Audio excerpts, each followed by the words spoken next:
Hello, everyone. Dr. David Adler here, President of the Australian Jewish Association. And we like to speak to people with on-the-ground knowledge from Israel. And so I'm very pleased to have with us today Yosef Yigal Drever. Yosef, for those of you who are not aware of you, can you say a little about who you are, or your background, and what you're involved in? Absolutely, David. First of all, thank you very much for having me. The invitation's much respected. David, we are living now for the last 5 years in the Golan, northern Israel. Mm-hmm. We know it pretty well nowadays. The community that we live in is around 10,000 strong and growing.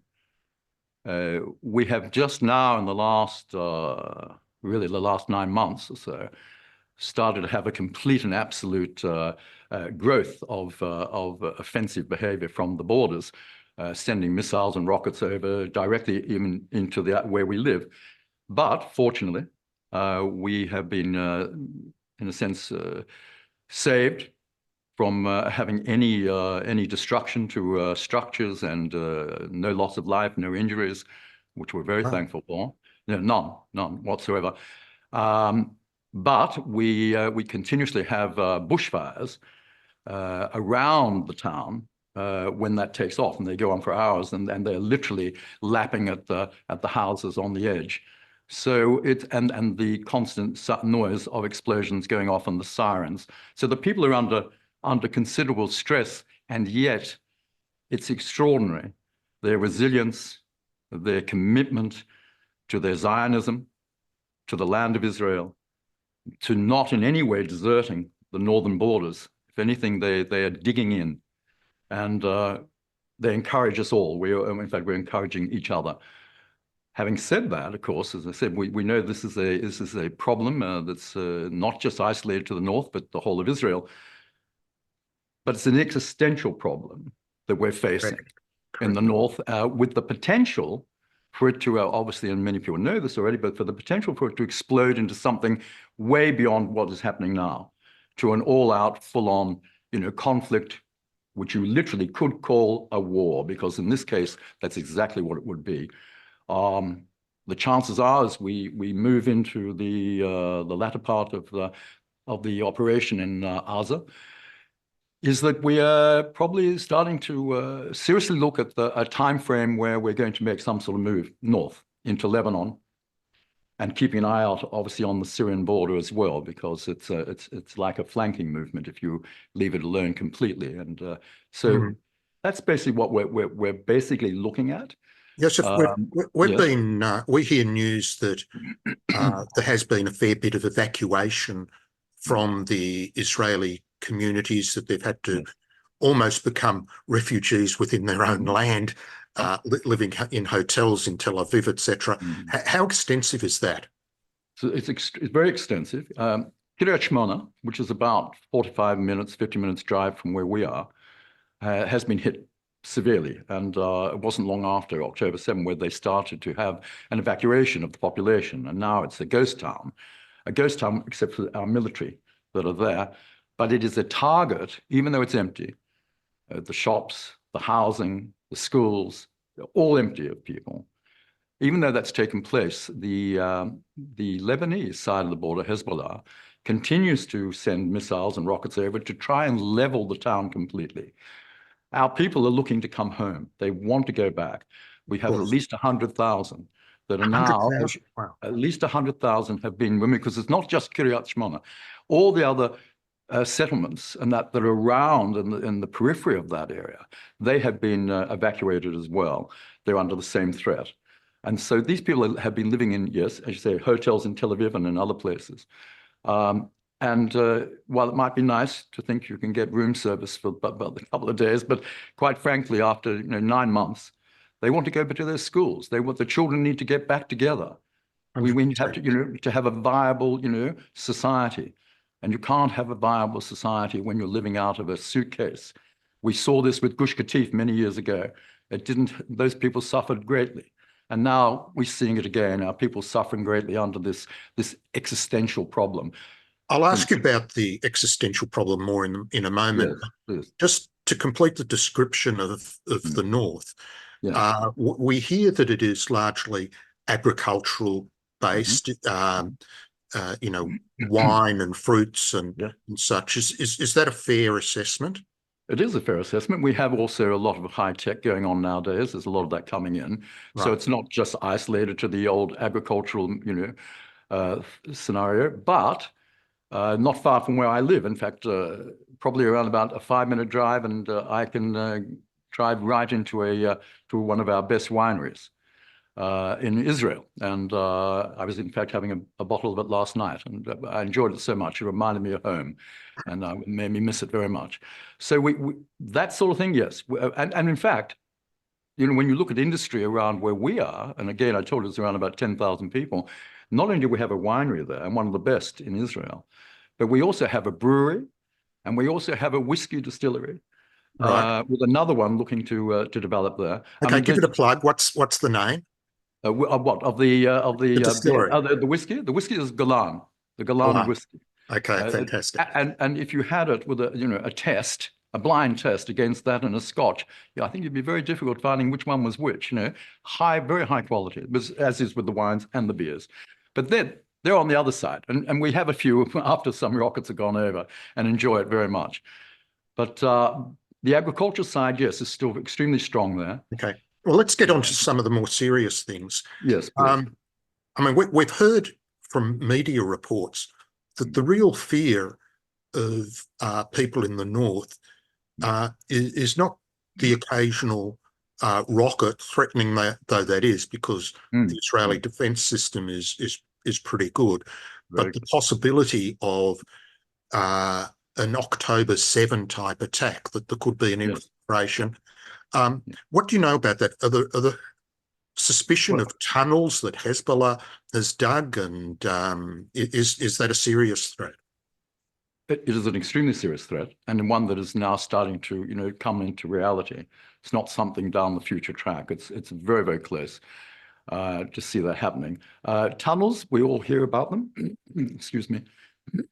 We all hear about them, and there are supposed to be many tunnels. But we are on the surface.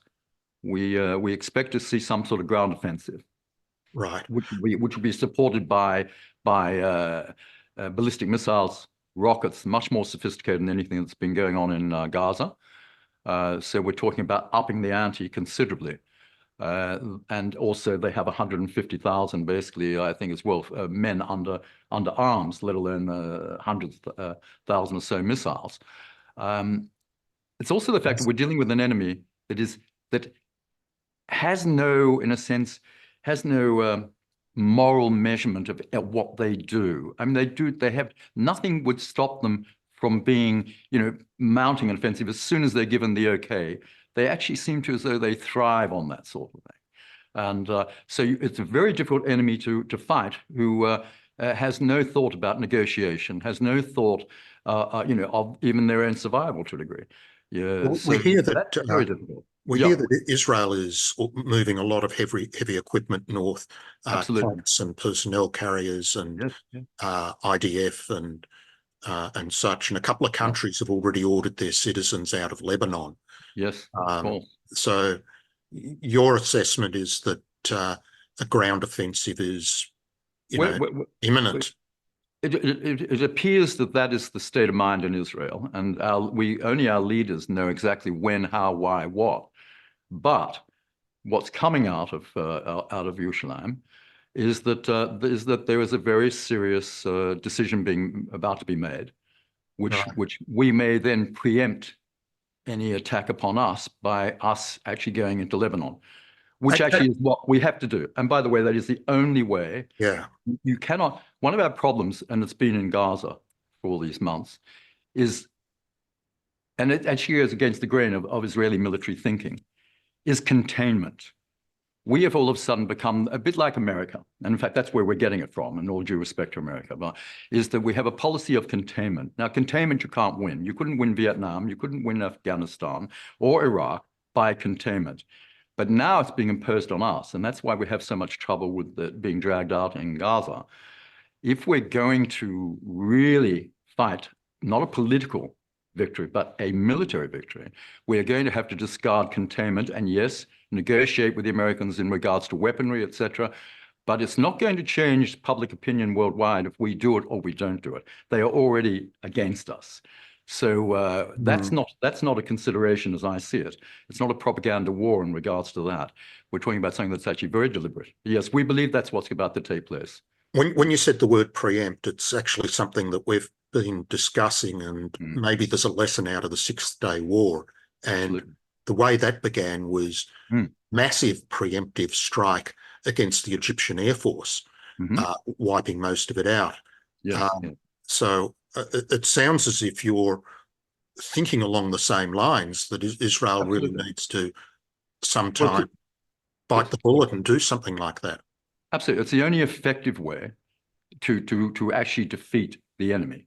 You can't defeat him by containing him. And that has never worked, and it won't work now. And in fact, if you go to 1973, after the 67 war, that was actually, again, our policy was preemption.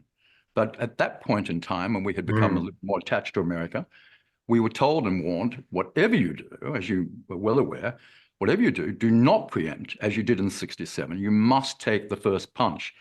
And that was all good and well, but unfortunately, in taking the first punch, we also stripped our defenses, on the Bar-Lev line. In some places we had like 460 men or something, who were there for the whole battle war of those 3 weeks, trying to survive. So we can't do that. And when I hear people say, and we hear this in Israel, and even as some of our own politicians will do it because it's a party line that they're using, when we're told we can't fight on a two-front war, that is absolute nonsense. We fought more than a two. We fought a three-front war in regards to 67. We fought a two-front war again in 73. And we were talking about nation states with military weaponry and armies. And yes, this is an insurgency, which is a completely different way of strategies. And so, but when you're talking about, two-front whatever, to say that we can't do it, I'm sorry. We're one of the most sophisticated countries and militaries in the world. And even now, with all the troubles we're having and inflation, our economy in many areas is still booming ahead of many, many others who are much larger than us. Again, the resilience of our country under pressure, under threat. And the threat actually goes to the very threat to the heart of the nation. And that is to delegitimize the Jewish state in the public's eye around the world, that it then can no longer hold any moral reason to exist. This is the war part of the war that is really damaging to us. And we have to overcome that and that threat, whatever takes place. But it must not influence our decision-making on a military level. We cannot let political decision-making dominate the military, because those plans are made for victory, to save our people's lives. And the politics is made, again, back on negotiation, the art of the possible. That's all that is. Well, we can do the impossible. We did it in 67. We did it in 73. We did it at Entebbe. We went in. Imagine when I heard the other day that one of the reporters in America saying, when we rescued the four hostages from the camp, exactly, and that they suggested, you didn't warn anyone that you were coming? That was crazy. I mean, if we had warned people at Entebbe, can you imagine what Idi Amin would have given us? The reception would have been deadly beyond repair. And it's exactly the same in any situation. Anyway, I'm sorry, Lloyd. No, you're quite right. Well, Yosef, let me say that our organisation, I think, would support a lot of the principles you've outlined. Yeah. So how do people keep in touch with your work and your commentary? What's the best way to do that? Right. Well, they can always contact us on achdut.halev.org. It's a little activist group that we actually originally started back in 2006 in Australia. It's now being transferred over into Israel. We actually assist quite a lot of people in regards to relocating up north, in regards to housing, jobs, extra financial support, not coming from us, but from the government. But often people are not aware of some of the things the government's quite prepared to do. And we're very fortunate. We have a lot of contacts and we utilize those for people. And as I say, many have come. And we hope, we're only a small organization, but we hope to grow. And as things are going on since October 7, Tragically, yes, but it is acting as a catalyst, I think, for groups like our own to become much more mainstream in regards to people, the profile. And we are obviously seeking that. We're close to the UK, we're close to America. We foresee the biggest aliyah taking place of the English-speaking people. We saw it with the Russian-speaking people. Now we're about to enter into the English-speaking, aliyah. Now, everybody? Of course not. But it will be quite large. And we need not just the government, because the government has policies and they have politics. We need our people on the grassroots to take control. It's a revolutionary, in a sense, move. But, and we often say, you'll see if you look at eventually on my site, somebody looks it up, they'll see one of the things we say, that we're involved in a spiritual and political revolution. And we are a part of that spiritual political revolution, the two going together. Politics is not a dirty word. In fact, funny enough, I often say to people, when they say, oh, politics, please, you can't. I said, wait, just wait. I said, the gun never killed anybody. The person holding the gun is responsible for that, what he uses. Or the person who drives a car into people, the car does not kill. The person again behind the wheel. I said the same with politics. Politics is only a dirty word when people behave in a manner that's not becoming of, a mensch. And we're looking forward to great leaders starting to come up and take Israel in the right direction. And that direction is unapologetically a total Zionist direction. In a sense, discover who we were, who we are, and who we're going to be. Well, I think the role of us in the diaspora is to be supportive rather than directive. And but we do have a problem with some Jewish groups that are behaving not in a way that is supportive of Israel, and that's highly, highly regrettable and damaging at this time. Yosef, look, thank you so much for your time. Robert, thank you very much. I wish you success, and we like people of principles, and you're following your principles strongly. Thank you so much. Thank you very much. We much appreciate also your organization too. May you only go from strength to strength. Thank you again. Bye.